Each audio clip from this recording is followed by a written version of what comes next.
Morning, everyone. Thanks for joining me again for one of these, another drop-in session. This week's topic, we're going to look at integration, more specifically around Office 365 and a little bit on the WhatsApp integration as well. So appreciate everyone joining me. I'm going to give it 30 seconds or more to let people join in. So I've got most people anyway. So let's make a start. I mean, as always, send us your questions. There should be a little the box on your right hand of your screen. You can see the GoToWebinar panel.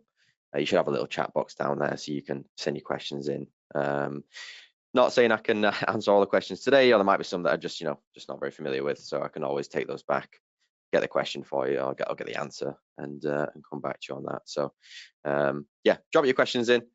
And yeah, we'll take a look at those at the end.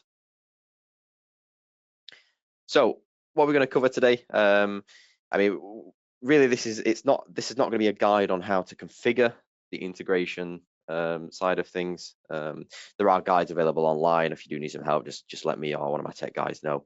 I'll be able to point you in the right direction. I'll give you some help. But really, this is more of an overview of sort of the features and what is available with the integrations, and just what can be done. So we're going to look at supported CRMs, and what is developed and maintained by 365. We're going to look at status syncing from sort of your calendar, and you update the correct status to 365 as well. Contact syncing, launching calls from 365. And then also touch on the end there at WhatsApp integration. So supported CRMs and help desks. But there are quite a few that are developed and maintained by 365. We've got a little bit of a list here. So we've got Salesforce, Freshdesk, Microsoft Dynamics, Office 365, Zendesk, Zoho, HubSpot. Of course, there are many more than this available. You can find those online, a full list of them. But if you don't see your CRM in the listed, or you don't see your CRM listed, or if you're just using a custom application, for us, for example, we have a system that's built and maintained in-house. So obviously we don't use a CRM. We've kind of got our own, and that isn't going to be developed and maintained by 365. But it doesn't mean that you can't get your application integrated, because you can do this yourself using the 365 API, as we use in-house as well. So we do have some integration that is sort of up and running there. So obviously it's going to take a little bit more of a technical knowledge, but if you developing and maintaining your own system, you're probably going to be able to do this anyway. So it's an option, and you can find some more information. There's a link there, but it's essentially you just type in 365 integration guides. It should pop up, see a full list, and get some information if you are going to try and do it yourself with the 365 API. So moving on to sort of sync your status from your calendar. I mean, really what this is when you've got a meeting booked in Teams, it's going to sync with 365 and show us as do not disturb. There are a couple other options, because you can check this or change this in the calendar view. You can right click on your calendar and you can set your status, but that's more on the Teams side. But yeah, it's also going to automatically switch your forwarding profiles. So if I'm on do not disturb, my calls are going to forward to the sales team, so that's automatically going to switch over as well, which is nice. And then it's going to switch back obviously once the event ends. So really, what does this look like? Well, I mean, here at the bottom we can see that there is you've got a meeting here, which is test. It's a very thoughtful name. Essentially, when this test or this event is running, it's going to switch my 365 status to do not disturb. So I'm not going to get bombarded with calls. I'm not going to be do not disturb. Now this is also going to change my phone status as well, because I have a physical handset. It's going to change that to do not disturb as well. So you've kind of got your full focus on the meeting. There's no distractions there. which is really nice because I mean, you don't want it where you're having a meeting and then you keep hearing your phone go off, and then you're gonna have to do not disturb it anyway and sort of interrupt the meeting. So quite a simple feature really, but it is a really nice one. So yeah. So also you can sync your contacts to your 3CX phone book. I mean, this is quite nice if you're migrating over from, you know, if you're quite new to Teams or new to 3CX even, you can sync all your contacts over. So it can be personal or just existing contacts from 365. They're going to migrate those over to 3CX. And you can manage those contacts within Microsoft 365. You can sync your mailbox contacts with a 3CX company handbook. So, I mean, in essence, you're syncing all your contacts over that you've got existing, just make things so much easier when you're transitioning over. Just makes things much simpler. So you've got everything in one spot. Something to keep in mind with this, there is the synchronization is one way. So it's going to be 365 to 3CX. So 3CX is pulling that information across. Now, this is important because if you're, if you want to delete a contact from your mailbox or your phone book, if you do that within 3CX, essentially it's just going to resync and take that contact back from 365. So if you do want to delete a contact, you have to go into 365, edit the contact there, delete them there, and then it'll not keep resyncing, which is nice. But the sync is going to happen once per day. I think it's at 12 o'clock, but I might be wrong with that. So it's going to sync once a day and it's going to pull the contacts over. So as I said, if you've not taken that contact out of 365, but you've taken it out of 3CX, it's just going to resync, which I'm sure is going to be a pain. So launching calls from Microsoft 365. So you can make and receive calls without leaving the Teams app. And you can click on a contact from the dialer. Or you can click on a contact and the dialer is going to appear. You can make a call from the dialer. So, I mean, this is going to make things much quicker and more convenient. There are a couple of pictures here. So, obviously, with we've got the Teams app here on the right.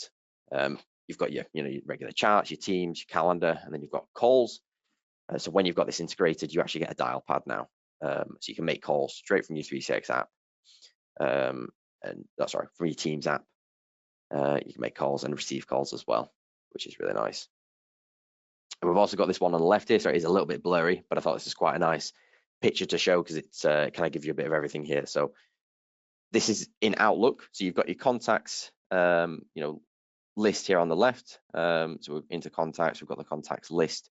You can click on a contact and that will have their contact information, which possibly been synced through from 365 to 3CX. But essentially, you can just click on that phone number and it's going to dial. So just click to dial, which is really good because it's going to save you time by not having to manually enter that number each time. Or if you're working on a laptop and you haven't got multiple screens, you're going to have to keep tabbing in and out of the different applications to get that number down. It could take a little bit of time, and it can be quite annoying, especially if it's in a call center environment. If you're having to keep putting numbers into the dialer, it can take a little bit of time. So using this style pad as well. So on the right, you can't actually see it in this picture because it's cut off, but just sort of below where the little call symbol is, there is actually your extension there. So you are dialing with your 3CX extension. So that's just something to note, but you're also receiving them as well. So calls made from the Teams app will still appear in the 3CX call log. So this is really important if you're wanting to monitor your different agents. You want reports to still be full with information. Obviously, what you don't want to happen is people are making calls from the Teams app, but it's not showing in the report. This is not the case. So every call is still going to show in the 3CX call log. Your reports are still going to work the exact same way, which is obviously that's what you want. Now, just to note, what can't be recorded is a call between two Teams clients. So if you're calling a colleague internally using the dial pad, that's not going to be recorded. But oftentimes that's not necessary anyway. So now there is going to, well, a Microsoft Business subscription is required, but typically, if you pair it with 3CX anyway, you're going to have a business license. Is a standard, just a standard license for using it with business. But also, you are going to need a phone license for voice. So that is going to be an additional cost there if you want this feature. That's really from Teams' side. Anyway, but yeah, I mean, in terms of sort of the use cases with this, because think about if you're migrating over, you know, if you're starting to use Teams, it kind of bridges the gap. So if you've already, you know, been using 3CX, you've got it's kind of a bridge between the two, because people obviously don't tend to like change. So having the dial pad, you know, in Teams is quite nice, and it uses the same extension. And obviously it's got all the dial plans and you know, inbound call rules as well, saying there. But also, I mean, if you think of Teams is fairly limited in terms of what in terms of PBX features. The 3CX obviously it's got more advanced features, so it can be handled, or it can handle sort of everything, like the auto attendant. So before the call comes, and you've got your press option 1 for sales or press option 2 for support before you even get to the Teams client, which is really nice.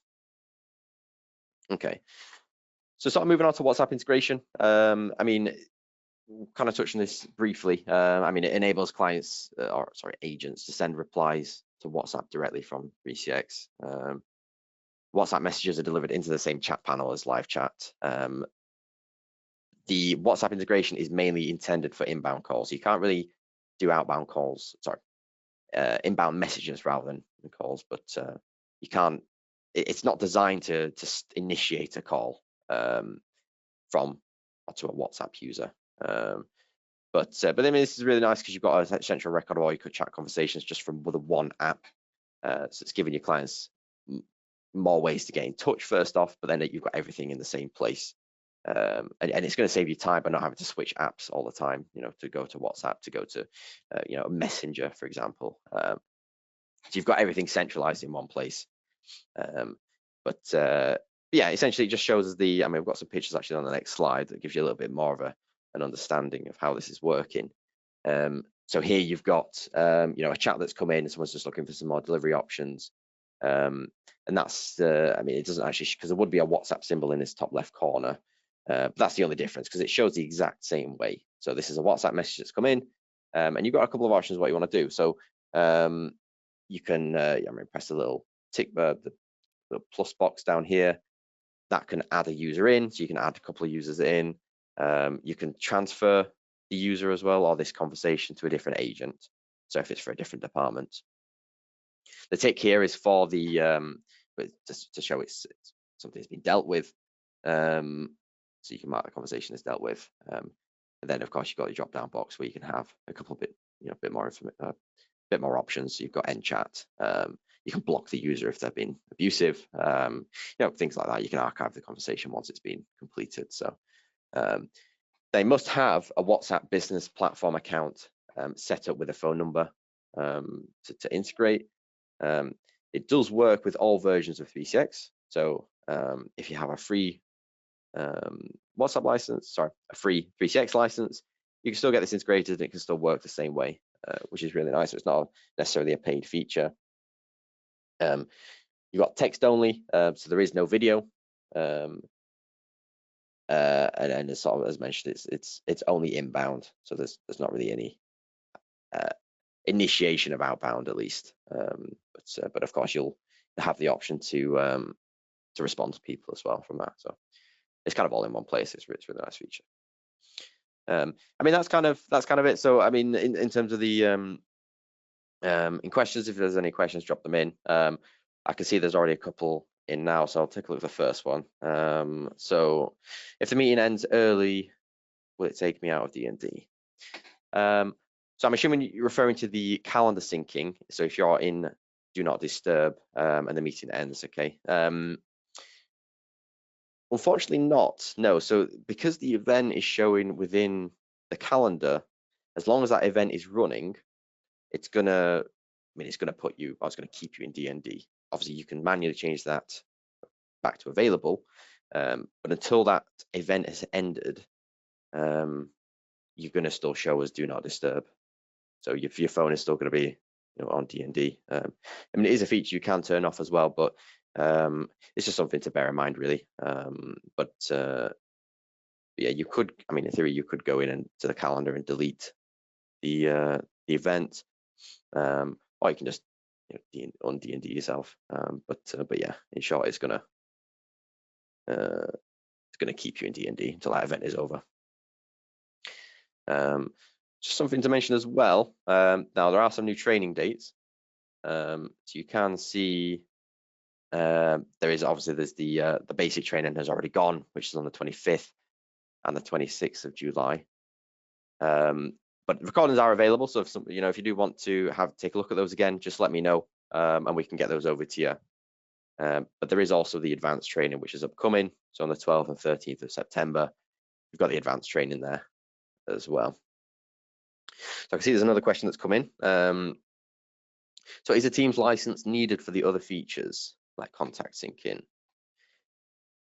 So in terms of the paid license with Teams, so no. So for your calendar syncing, your contact syncing, you don't need a Teams license for that. Well, you'll need the business license, but most of the clients should have that anyway. But you don't need the voice license, so that's only for the dial plan. And if you want to make the calls from Teams using your extension with 3CX, so but no. So a lot of the features are included essentially with your base licenses. Give it a minute as well if there's any other questions. How often will the contacts sync? So the contact's going to sync once a day. So I mentioned you're going to have a syncing. I don't know what time exactly it is. It's probably later in the night. So usually it's 12 or 1 or 2 in the morning, but they're going to sync over. So of course you've got to remember to delete those contacts from your 365. Obviously going to resync. I think that's all the questions for now, unless there's any more coming in. But of course you can reach out to myself. My name's Jason. You can get me on email, jason@provie.co.uk, or there's the main numbers there. And then just get in contact with me, ask your question, something you want to clarify on. Just give us a ring and we'll go through it. Or if you're after a call recordings, again, just let me know. I'll be happy to look into that for you. Cool. Well, I don't see any more questions. So appreciate everyone's time. I mean, the next the webinar we're probably going to do is more going to be on the new update with 3CX is released. So we're going to be kind of looking at some key points from that update, and that's most likely what we're going to be we're doing. So stay tuned for that. But I appreciate everyone's time. And as always, any more questions, just let us know. But yeah, I appreciate everyone's time. Thank you.